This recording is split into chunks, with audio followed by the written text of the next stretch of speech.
హల్లెలూయా. చదవబడిన వాక్యంలో ప్రవేశిద్దాం.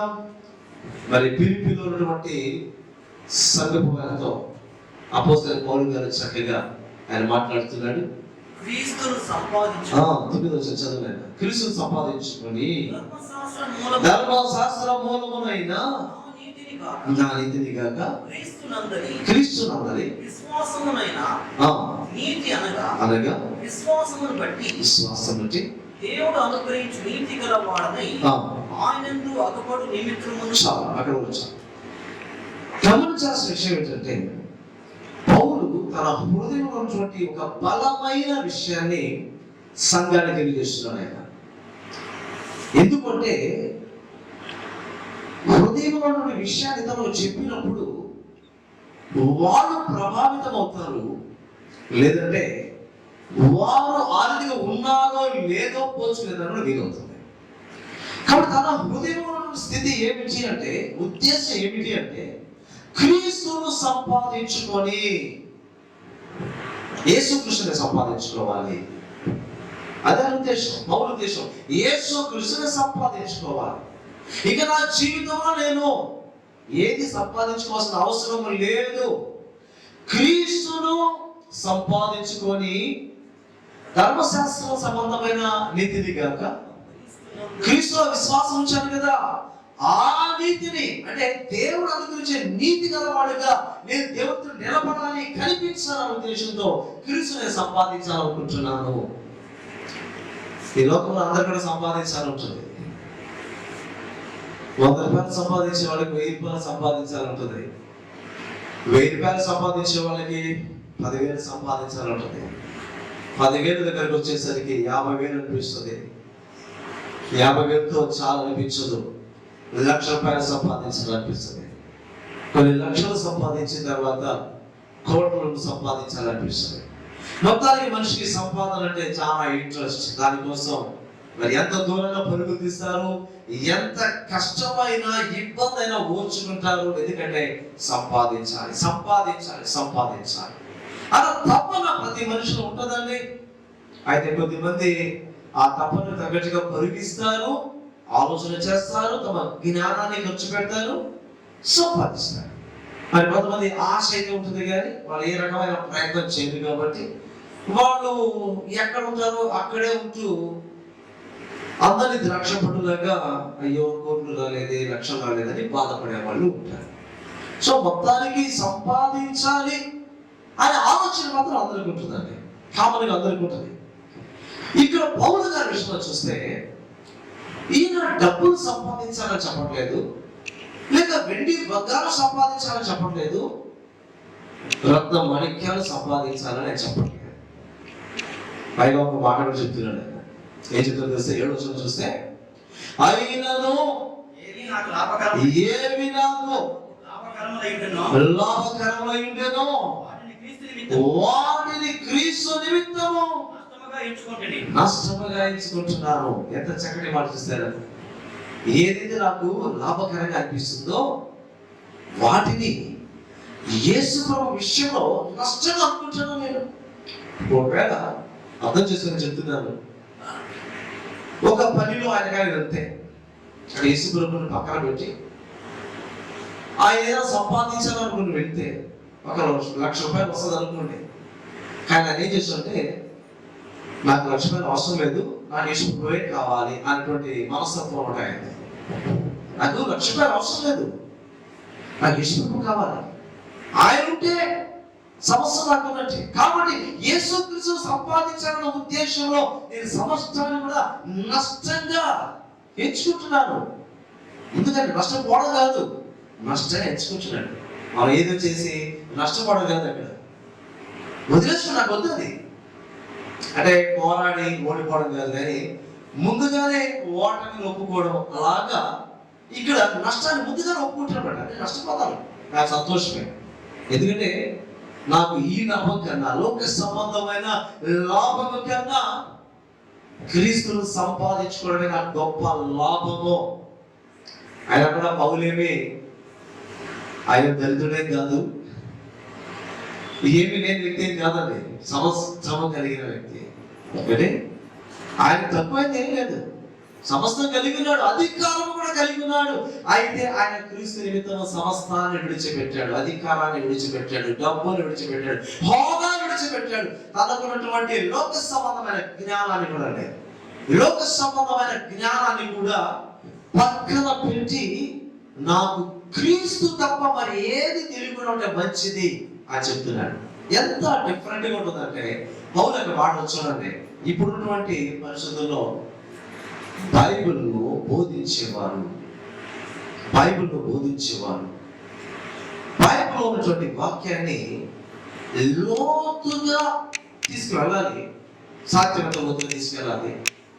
అలా లోతుగా తీసుకెళ్ళకుండా వాక్యాన్ని జస్ట్ అలా చదివేసి లైట్గా దాన్ని వివరించి దాన్ని మరో కోణం వచ్చి అంటే బైబిల్గా అవతల వైపు తీసుకెళ్ళిపోయే వాక్యాన్ని, బైబిల్లో వాక్యాన్ని వివరించడానికి బైబిల్ అవతల తీసుకెళ్ళిపోయి అవతల ఉన్నటువంటి సబ్జెక్ట్తో పోల్చి ఈ బైబిల్ ఆధ్యాత్మిక జ్ఞానాన్ని తగ్గించి లోకంలో ఉన్న జ్ఞానంతో ఈ వాక్యాన్ని కాస్త కట్టేసి చెప్పేవాళ్ళు చాలా మంది ఉన్నారు. దానికోసం చాలా ప్రయత్నాలు చేసేవాళ్ళు ఉన్నారు.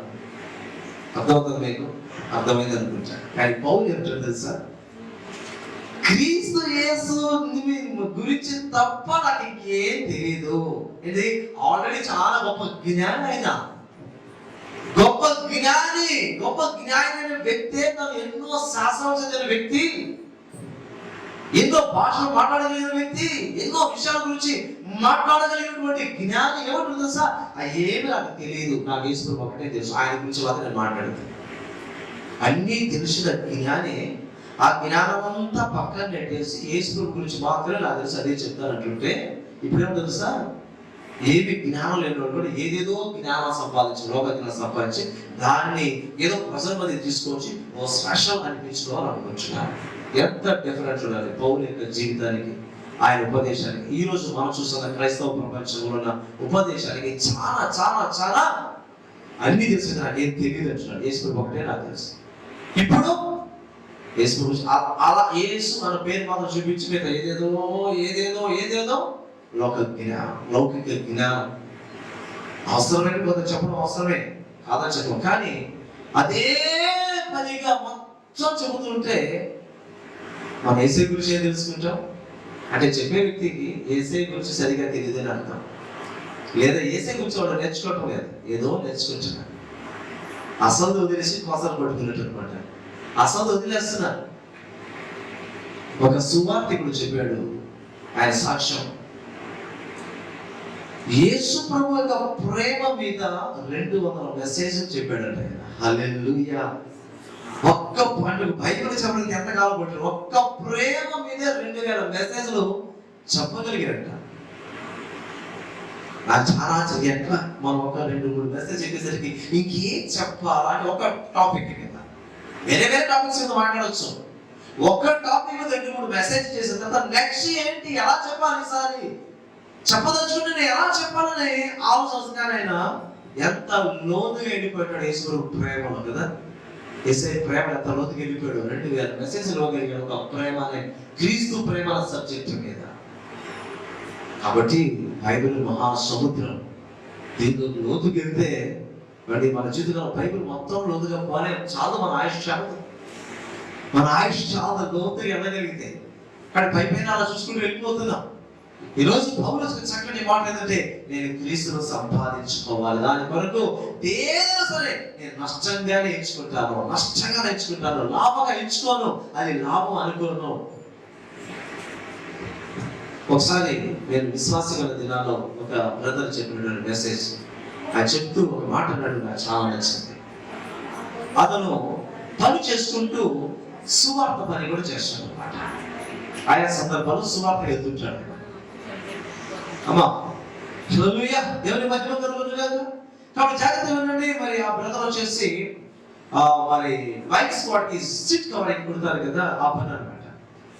పెద్ద పెద్ద కంపెనీల నుంచి అతనికి ఆర్డర్స్ వస్తాయి. ఏదో సీట్ కుట్టడం అంటే మనలాంటి 1-2 సీట్లు కుట్టి అట్లా కాదండి. కంపెనీ నుంచి ఆర్డర్స్ వస్తాయి అతనికి. 1000 సీట్లు లేదా లక్షల సీట్లు కుడతారు వాళ్ళు. దానికి ఎంతో మంది పోటీ పడతారు. అందులో వాళ్ళకి వస్తుంది.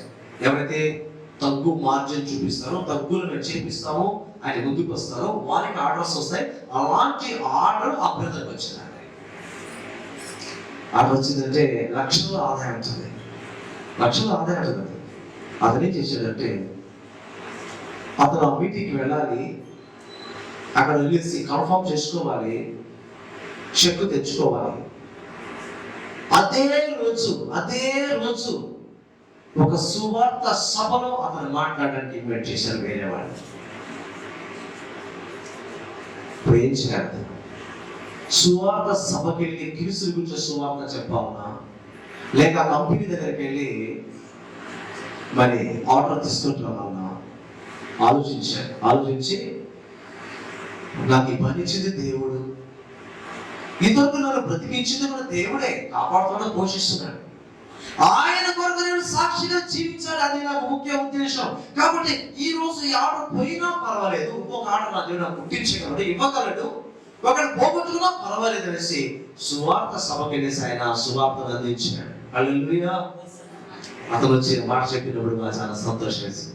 నేను వెళ్ళుంటే కొన్ని లక్షలు మాకు మిగిలి ఉండేది, ఆదాయం వచ్చింది. కానీ నేను సువార్త సభకి వెళ్ళి అక్కడ సువార్త అందించాను. నా దేవుడు నాకు ఇవ్వగలడు, ఇవ్వకపోయినా కూడా పర్వాలేదు. కాబట్టి మనం ఎలా ఉంటే క్రీస్తు యేసును సంపాదించిన మన జీవితంలో మొదటిగా మనం దేన్ని సంపాదించాలనే ఆలోచన మనకు ఉండాలంటే అన్ని జనులాగా వ్యర్థమైన వాటిని సంపాదించడానికి మనం పనులు తీయకూడదు. అలాగే సంపాదించకుండా ఇంట్లో కూర్చోమని చెప్పట్లేదండి, లేక సోమరులుగా ఉండమని చెప్పట్లేదు. ప్రతి మనిషి ఒక పని చేయాలి, ఒక ఉద్యోగం చేయాలి కాదని చెప్పట్లేదు. అవి ఎంతవరకు అంటే మన కుటుంబాన్ని మనం నడిపించుకోవడంలో మన బాధ్యత మనం నెరవేర్చుకోవడం అంతవరకు ఉండాలి. వాటికి ఎక్కువ సమయం క్రీస్తుకి ఇవ్వాలి, క్రీస్తు జ్ఞానాన్ని పొందడంలో ఇవ్వాలి, క్రీస్తును సంపాదించుకోవడంలో ఉండాలి, క్రీస్తును మరి ఆయన ఆధ్యాత్మికమైన అనుభవం తెలుసుకోవడంలో మన సమయాన్ని గడపాలి. కానీ ఎంత సమయం అంత సమయము డబ్బు డబ్బు డబ్బు డబ్బు అని పరుగు తీయకూడదు. డబ్బులు అవసరమే, డబ్బులు అవసరం. అలాగని క్రీస్తు కన్నా ముందు స్థానాన్ని డబ్బుకు మనం ఇచ్చామంటే, క్రీస్తుకు రెండవ స్థానం ఇచ్చామంటే మనం యేసుని సంతోషపెట్టేవాళ్ళం అయితే కాదు. అది ఎప్పుడు మన జీవితంలో గుర్తుపెట్టుకోవాలండి. కాబట్టి మనం యేసును సంపాదించుకోవడంలో దేన్నైనా సరే మనం నష్టంగా ఎంచుకునే ఆత్మీయ అనుభవం కావాలి. యేసుతో అంత చక్కటి అనుబంధం మనకు ఉండాలి, వ్యక్తిగతమైన అనుభవం ఉండాలని, యేసుతో వ్యక్తిగతమైన సంబంధం ఉండాలి. నీకు యేసుకి ఎంత బంధం ఉందో నీకు తెలియాలి. యేసే నమ్ముకున్నాను, బాప్తిజం పొందేశాను, చర్చికి వస్తున్నాను అంత ఇదే కాదు. వ్యక్తిగతంగా యేసుతో నీకు ఎలాంటి సంబంధం ఉంది, నువ్వు ఎంత దగ్గరగా ఉన్నావు అన్నది నువ్వు జ్ఞాపకం చేసుకో, పరిశీలన చేసుకో, గ్రహింపు, ఒకసారి గ్రహింపు. ఇంకా మనం ఏం సంపాదించుకోవాలో కూడా బైబిల్లో మనం చూస్తున్నాం.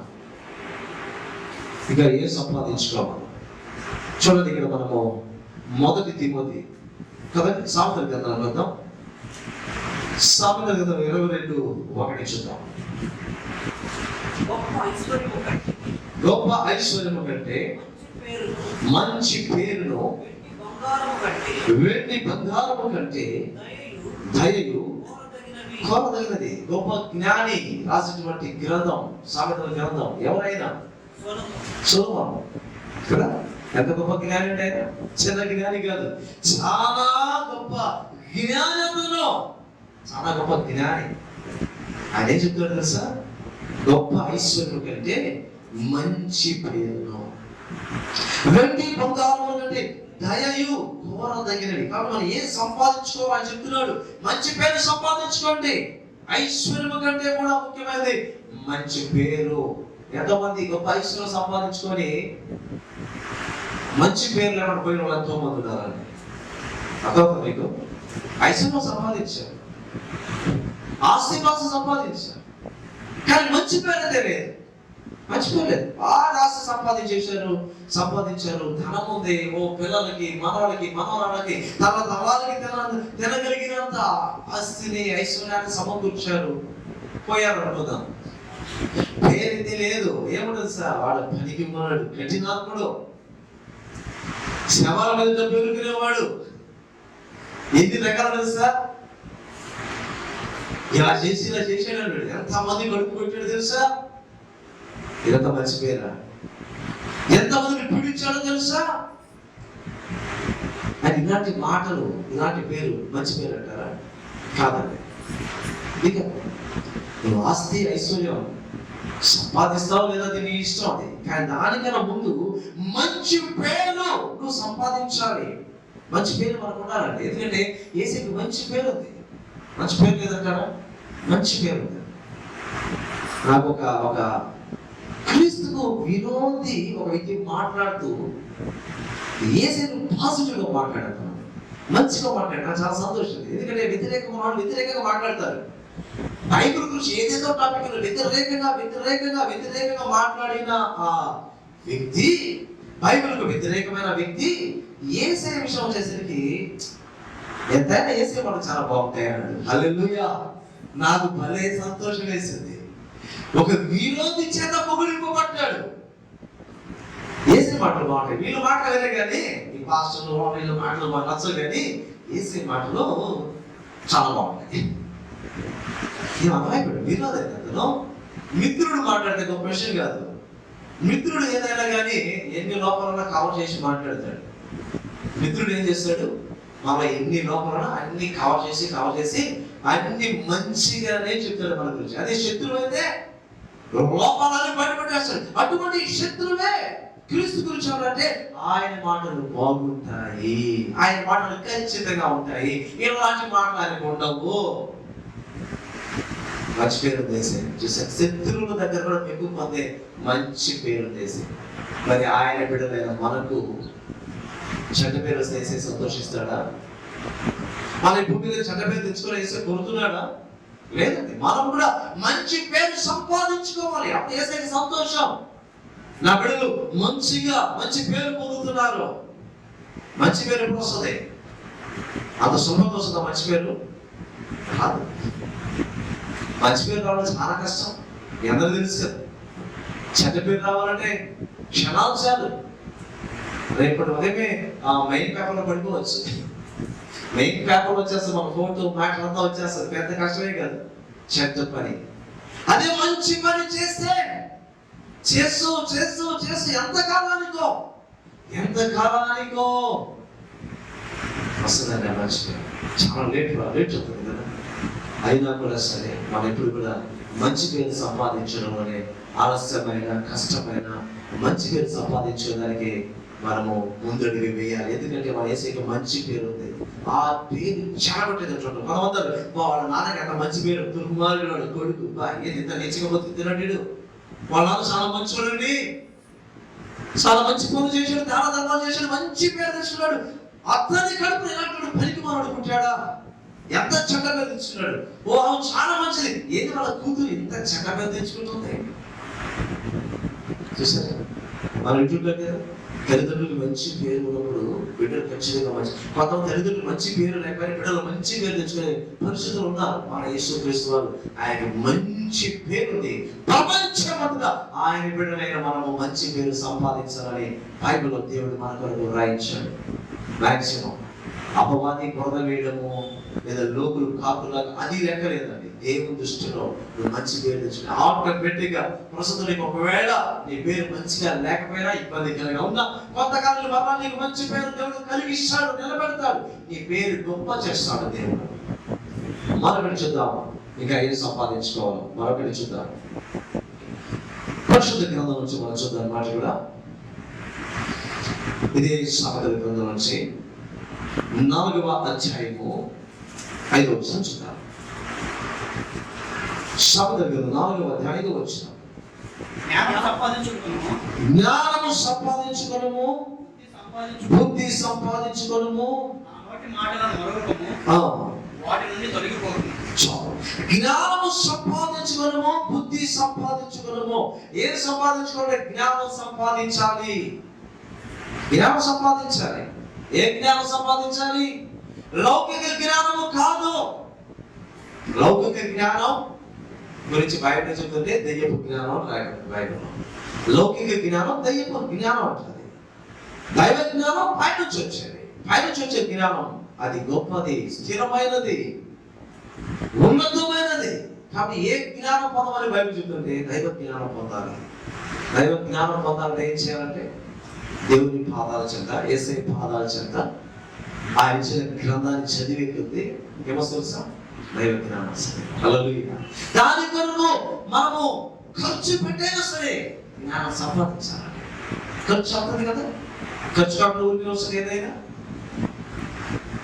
ఖర్చు కాకుండా వస్తుందా? పిల్లలు చదువుతున్నారండి, ఖర్చు కాకుండా వాడు 10th నుంచి డిగ్రీకి వెళ్ళిపోతున్నారా?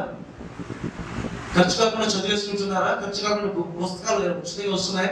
ఇది గవర్నమెంట్ వారు కొద్దిగా చేసినప్పటికీ కూడా మిగతా ఎంతమంది మనం ఖర్చు పెట్టాల్సి వస్తుంది.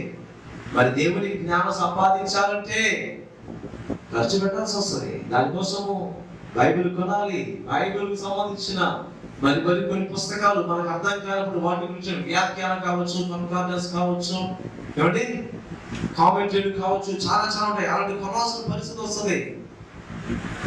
అవన్నీ చదవాలి.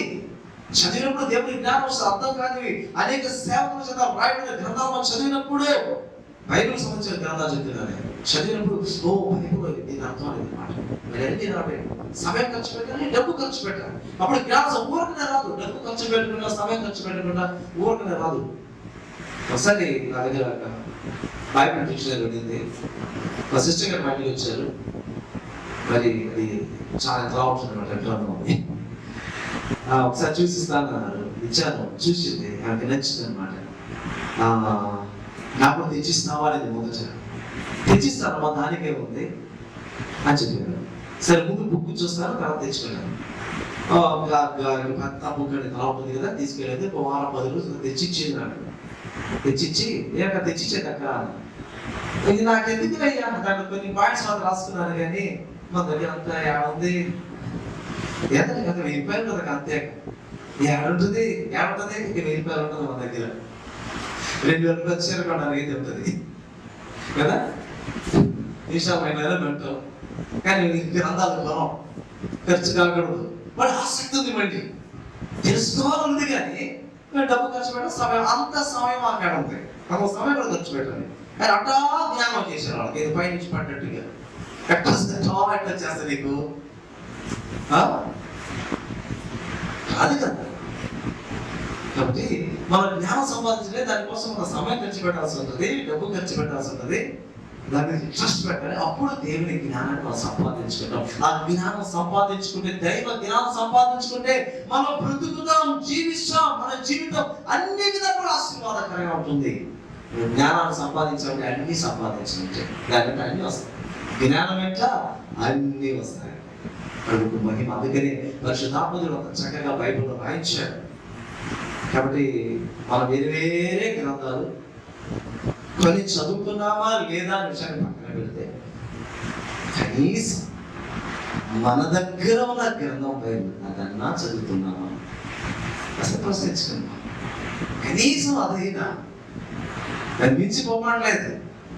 ఆదివారం వస్తే చక్కగా బైబిల్ ముందు ఎనగా తుడిచామా, మట్టి కొట్టు దుమ్ము ఉంటుంది కదా, ఉదయమా జిగ్గు సరిగా వేసుకున్నామా, బ్యాగలు పెట్టుకున్నామా, లేదా సక్కలు పెట్టుకున్నామా, చర్చికి వచ్చామా, అవసరం అయితే బైబిల్ ఓపెన్ చేస్తాం. అసలు ఇంట్రెస్టింగ్గా ఉంటే బైబిల్ ఓపెన్, లేదంటే ఈరోజు బైబిల్ తీసుకోవాలి జిప్పు కూడా తీరు తెలుసా, అట్టే బైబిల్ అట్ట చేస్తారు, అట్టే తీసుకెళ్ళిపోతుంది. అలాంటి మహానుభావులు ఉన్నారు. ఆ రోజు కూడా మనం తెరవడానికి ఓపిక రాదనమాట. అలా ఉండకూడదండి. దేవుడు ఇచ్చిన మహాజ్ఞానం బైబిల్లో ఉంది. ప్రపంచమంతా బైబిల్ మీద ఆధారపడింది. ఇది వాస్తవం. ఇది ప్రపంచమే బైబిల్ మీద ఆధారపడింది. లోకస్తులు నమ్మినా నమ్మకపోయినా, ఒప్పుకోకపోయినా ఇది వాస్తవం. ఇది మరి అలాంటి గ్రంథాన్ని చేత పట్టుకొని చదివితే వస్తుంది. మళ్ళీ అన్న పెట్టుకొని గమ్ముకు చెడు కడుపు నిండుద్దా?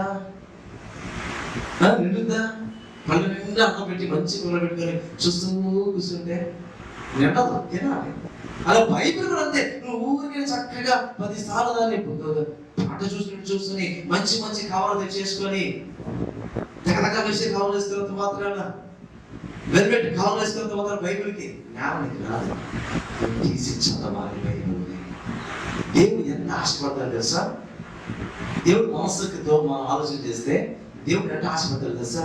ఈ రోజు నా బిడ్డ బైబిల్ చదివితే నేను పల వచనం ద్వారా మాట్లాడాలనుకుంటున్నాను. మీకే కాదండి తలపులు, దేవుడికి ఉంటాయి తలపులు. మీకే కదా ఆశలు ఉంటాయి, దేవునికి ఆశలు ఉంటాయి. ఏమొస్తుంది సార్? ఈ రోజు నా బిడ్డని మాట్లాడాలి వాక్యం ద్వారా. ఈ రోజు నా బిడ్డ బైబిల్ తీయాలి తీయాలి తీయాలి ప్రేరేపిస్తారు. పరిశుద్ధాత్మ చేసి ఆడదాకా అందరు బైబిల్ దాకా వెళ్ళి ఏం చేస్తారు? మిగిలిది చదవకుండా చదివితే ఎక్కువ చదవాలా, 2 వచనాలు చదివితే ఏమొస్తుందనే కానీ ఎక్కువ చదివే ఓపిక నాకు లేదు. రేపు చూసుకున్నాం. దేవుడు వెంటనే సార్ ఇంత నా ఆత్మచర్యని ప్రేరేపించి ఏదో అంటారు కదా, గుర్రాన్ని నీళ్ళ దాకా తీసుకురాగలమంట. నీళ్ళు కాపించిన అలాగే నీ పరిశుద్ధాత్మలు నేను గ్రంథం దాకా తీసుకొచ్చాడు. కానీ ఇక తీసి చదవాల్సింది నీ పని. నువ్వు ఎంత చేసావు, నువ్వు ఎంత రాసావు తెలుసా? ఆ రోజు దేవుడితో అద్భుతమైన వాక్కు చేత మాట్లాడాలని ఆశపడ్డాడు. ఎన్నోసార్లు నేను ఆశపడ్డాడు తెలుసా నీకు మాట్లాడాలని. నీకన్నా ముందు ఆయన బాధపడుతున్నాడు. అయ్యో కాబట్టి మాట కోల్పోయింది. ఈరోజు ఈ వాగ్దానం ఇవ్వాలనుకున్నాను నేను. బైబిల్ తెలిసి వాగ్దానం ఇవ్వాలనుకున్నాను నేను. కరెక్ట్ కళ్ళ ముందు ఈ వాక్యం తీసుకొని రావాలనుకున్నాను నేను. ఆ రోజు అలా అయిపోయినట్టే. ఎన్నిసార్లు కోల్పోయినా తెలుసా? దేవుడు ఎన్నిసార్లు బాధపడుతున్నాడు తెలుసా? జ్ఞానం, దేవుని జ్ఞానం. ఏదేదో గ్రంథాలు నువ్వు కొంటావో కొనో అది ఇష్టం. కానీ మొదట నీ చేతుల్లో ఉన్న బైబిల్ ప్రార్థన ప్రకటించదు. నీకు అర్థం కాబట్టి పరిశుద్ధాత్మ దేవుడు నీకు బోధిస్తాడు. మనకు బోధించేవాడు, మనకు నేర్పించేవాడు పరిశుద్ధాత్ముడు అని బైబిల్లో రాయబడింది. పరిశుద్ధాత్మ దేవుడికి బోధిస్తాడు, నేర్పిస్తాడు. సమయం పెట్టు, బైబిల్ చదువు బైబిల్. దేవుని జ్ఞానం రాకపోతే అద్భుతమైన జ్ఞానం. ఒక్కొక్క వచనం చదువుతుంటే ఒక భక్తుడి దగ్గర కీర్తన గ్రంథం ఆయన ప్రార్థన, అయ్యా నీ ధర్మశాస్త్రం ఆశ్చర్యకరమైన సంగతులు చూసే కళ్ళు నాకు ఇవ్వు అని అడిగాడు దేవుడు. మనం చదివేటప్పుడు ప్రార్థించాలి. ఇందులో గొప్ప విషయాన్ని గ్రహించితే జ్ఞానం నాకు ఇవ్వనైనా, అటు గ్రహింపు అటు కనుదృష్టి నాకు ఇవ్వనైనా అనేసి మనం ప్రార్థనా పూర్వకంగా చదివితే దేవుడు ఎందుకు మాట్లాడు, ఎందుకు విషయాలు నేర్పించు, అద్భుతమైన జ్ఞానంతో నింపబడతాను. కాబట్టి ఈరోజు పరిశుద్ధ గ్రంథం నుంచి కొన్ని విషయాలు నేర్చుకున్నాను. పౌలు గారు చెప్తున్నాను, నేను క్రీస్తును సంపాదించుకున్నాను. క్రీస్తును సంపాదించుకోవాలి. క్రీస్తును సంపాదించుకున్న వారు మంచి పేరు సంపాదించుకోవాలి. మంచి పేరు మాత్రమే కాదు, ఆ మంచి పేరు సంపాదించాలి అంటే దేవుని జ్ఞానాన్ని సంపాదించాలి. హల్లెలూయా. ఏంటి? క్రీస్తును సంపాదించుకోవాలి. క్రీస్తును సంపాదించుకున్న వారు మంచి పేరు సంపాదించుకోవాలి. మంచి పేరు సంపాదించుకోవాలంటే దేవుని జ్ఞానాన్ని సంపాదించుకోవాలి. కాబట్టి ఒకదాని బట్టి సంబంధం ఉంది. అలా మనం ముందు కొనసాగలిగితే దేవుడు కోరుకున్న అనుభవంకి మనం మార్చబడతాం. క్రీస్తు మనం సంపాదించుకునే వారిగా ఉందాం. ప్రభు మాటలు దీవించుగాక. ఆమేన్. హల్లెలూయా.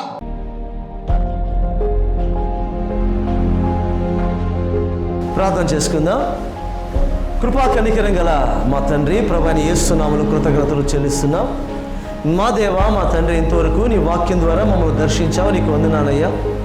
మరి మేము ఏం సంపాదించుకోవాలో ఈరోజు మాకు తెలియపరిచావు, నీకు వందనాలు.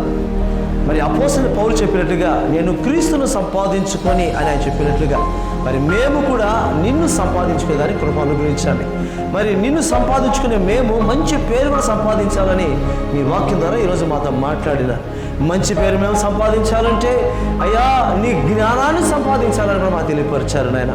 నా తండ్రి, ఈరోజు విన్నటువంటి మాటలను నాయన తండ్రి మా అందరి హృదయాలు స్థిరపరచండి. అలాగనే మేము ముందు కొనసాగడానికి కూడా నీ సహాయం మాకు అనుగ్రహించమని వేడుకుంటున్నాం.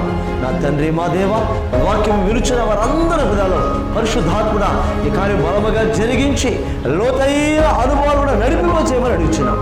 ప్రస్తుతం నీ బిడ్డలకు ఏదైతే కొదువుగా ఉందో, ఏదైతే అక్కరగా ఉందో యేసుక్రీస్తు నామములో వాటిని తీర్చమని బ్రతిమలాడుకుంటూ మీ హస్తములకు అప్పగిస్తూ సర్వశక్తి కలిగిన యేసు నామములో ప్రార్థిస్తున్నాము పరమ తండ్రి.